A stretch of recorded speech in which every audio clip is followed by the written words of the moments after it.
Attends, je te donne une connaissance spirituelle sur la tentation. Alors, qu'est-ce que la tentation? La tentation, c'est tout ce qui essaie de séduire ton cœur, ta volonté, ton corps ou ton esprit pour te éloigner de Dieu. Je te donne 3 sources de tentation. La première source, c'est ta chair.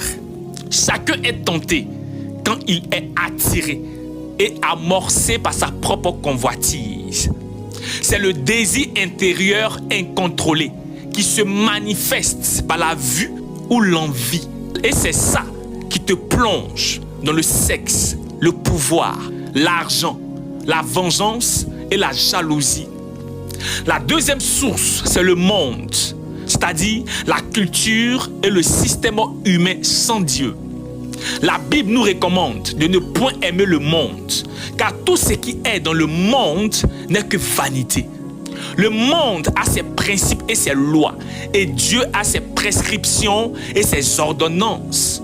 Le monde, c'est la concurrence, la division, les passions, la distraction, la cupidité, l'impudicité, le vol, le pouvoir et les buzz. La troisième source, c'est le diable, c'est-à-dire l'influenceur démoniaque. C'est lui le père de la tentation, la manipulation, la séduction et la ruse. Bien-aimé, la Bible déclare que Satan a voulu détourner Jésus du plan de Dieu par la tentation subtile. Il dit à Jésus, transforme ces pierres en pain et mange-les. Il met en exergue le besoin physique qui est le corps. Satan sait que Jésus a faim après 40 jours. Il le pousse à l'impatience et à l'autonomie spirituelle.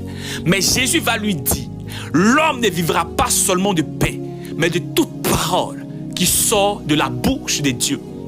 Je veux dire à quelqu'un, ne laisse jamais le pain ou la nourriture naturelle remplacer la parole vivante de Dieu qui est en toi.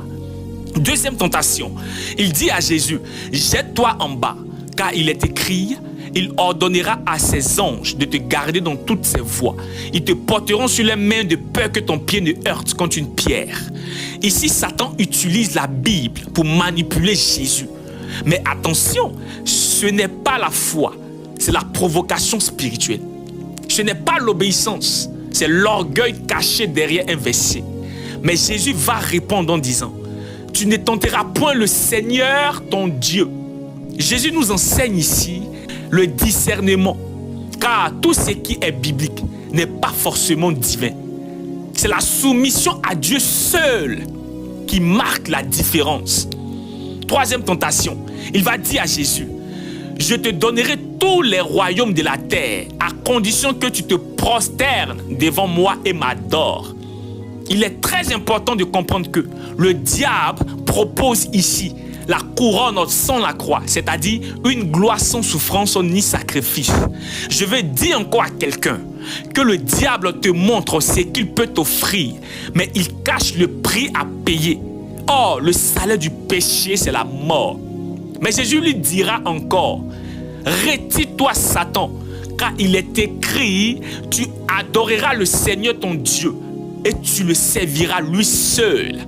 Quand tu es un chrétien, tu es appelé à rester fidèle à l'adoration véritable.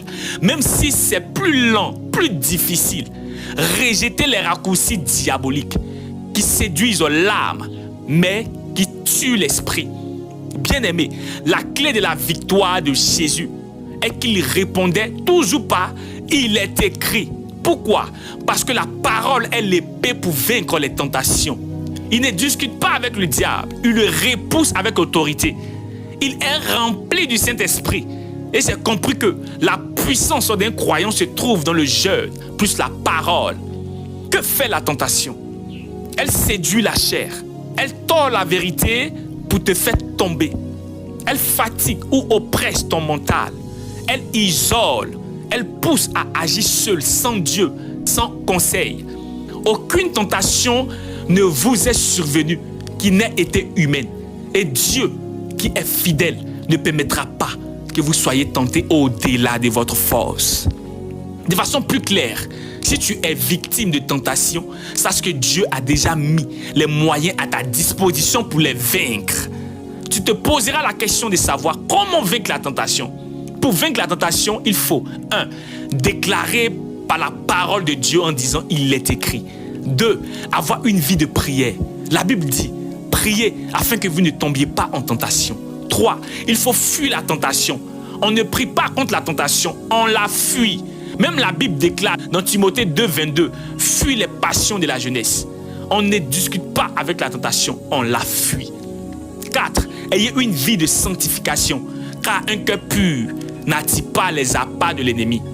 Alors je prie que Dieu te donne la force de résister ou de fuir la tentation. Qu'il te donne la force de résister face à tout obstacle, à tout piège de l'ennemi, et qu'il protège ta famille. Au nom de Jésus-Christ de Nazareth, sois béni.